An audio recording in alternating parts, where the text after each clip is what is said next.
that prior for that our Constitution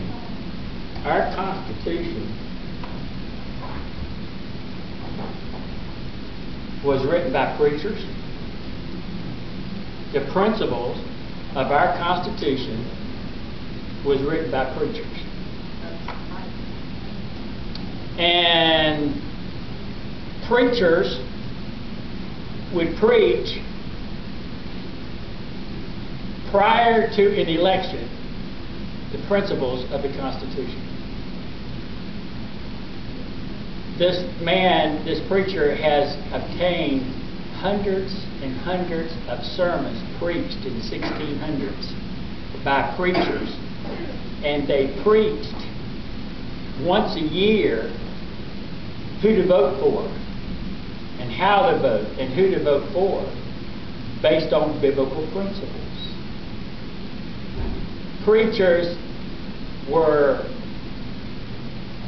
called upon to help their members understand what the Bible said on an issue.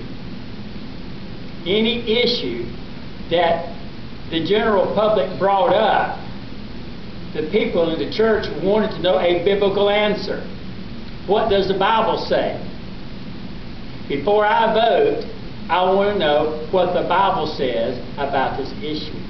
So when there was an issue being raised in America, the pastor would preach that Sunday on that issue, so that if you saw that issue being brought up before the Supreme Court, as it were, you would have a biblical understanding of how you should vote and what your response should be. That would be dangerous today, wouldn't it? It would. We ought to, as Christians, we should, and the thing about it, one other thing he said, the British Parliament said the black robe preachers caused us to lose America. If it had been for the black robe preachers, because they all wore black robes, where in Protestant and Catholics, they always wore black robes when they preached. They said if it wasn't for the black robe preachers preaching, they still would have we would still have a beautiful, happy British colony instead of American colonies, right, due to preachers. Isn't that amazing today? And yet we have less and less influence by preachers today because that is very difficult for us to do today. The question I want to ask tonight, we're looking at Isaiah chapter 6, one of the most profound chapters. Isaiah chapter 6 tonight. I'm glad to get out of chapter 5. It's like I'm glad to get out of chapter 6 of Romans and get into chapter 7. Got to chapter 7. I'm glad to get to chapter 8. In chapter 5, Israel, I can't use this because Israel was in a mess. Israel just simply did not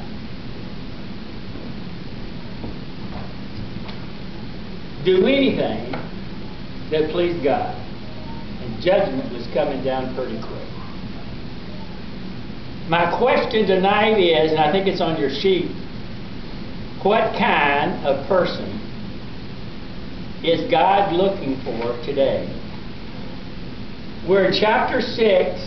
We've gone through chapter 5. The question is, what kind of man would it take?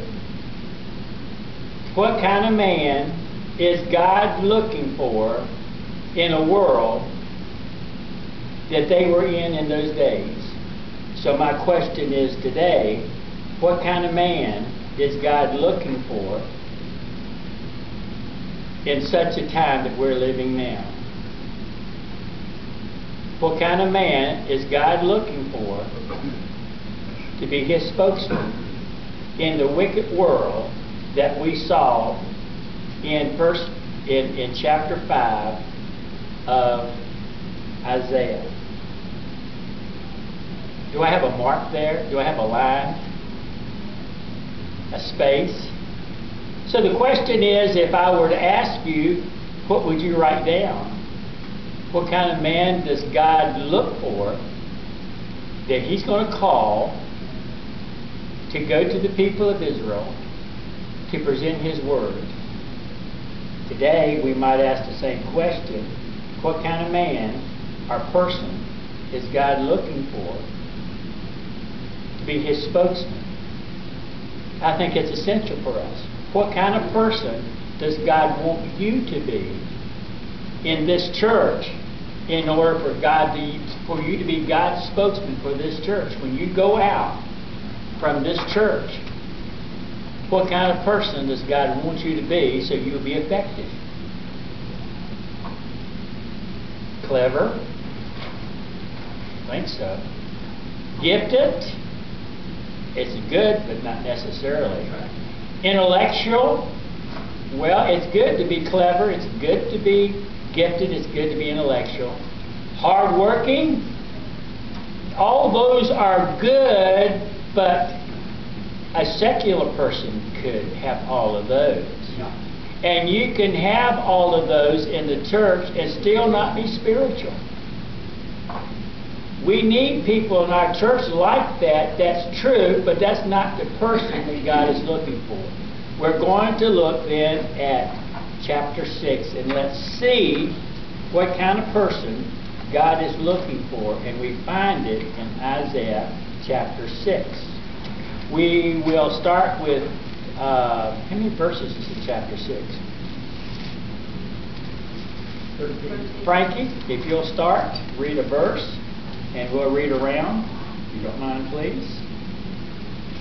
In the year that King Uzziah died, I saw also the Lord sitting upon a throne, high and lifted up, and His train filled the temple.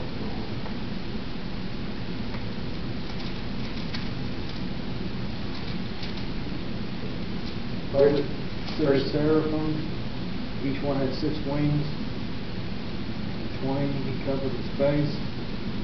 With twain He covered His feet. And with twain He did fly.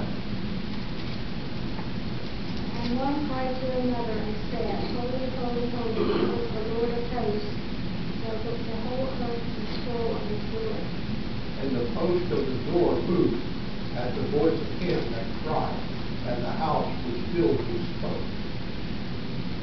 Then said I, Woe is me, for I am undone, because I am a man of unclean lips, and I dwell in the midst of the people of unclean lips. Of mine eyes have seen the King, the Lord of hosts. There flew one of the servants to me, having a live coal in his hand, which he had taken with tongs from off the altar. And he laid it upon my mouth and said, Lo, this has touched thy lips, and thy iniquity is taken away, and thy sins blurred. Also I heard the voice of the Lord saying, Who shall I send, and who will go for us? Then said I, Here am I, send me. And He said, Go and tell this people, hear ye indeed, but understand not, and see ye indeed, but perceive not. Make the hearts of this people fat, and make their ears heavy, and shut their eyes, lest they see with their eyes, and hear with their ears, and understand with their hearts, and convert and be healed. Then said I, Lord, how long? And He answered, Until the city be wasted without inhabitant, and the houses without man, and the land be utterly desolate.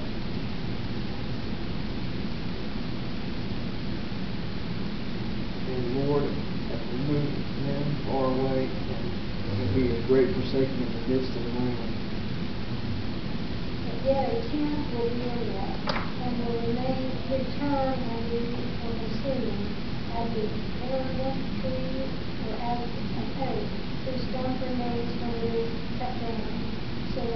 he shall be messed up.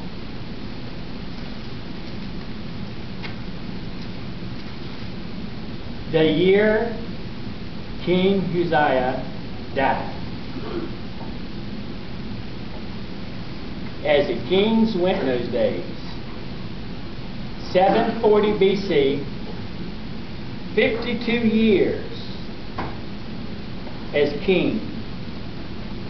A good king. As kings went in those days, peace, security, strong army, prosperity, raising a great height. Religion was okay. People doing okay. On the surface, they were okay. 2 Chronicles 26. As long as Uriah lived, the people saw that as a blessing from God, and they believed they were okay. Then Uriah died, and it seemed God removed his blessings from the people.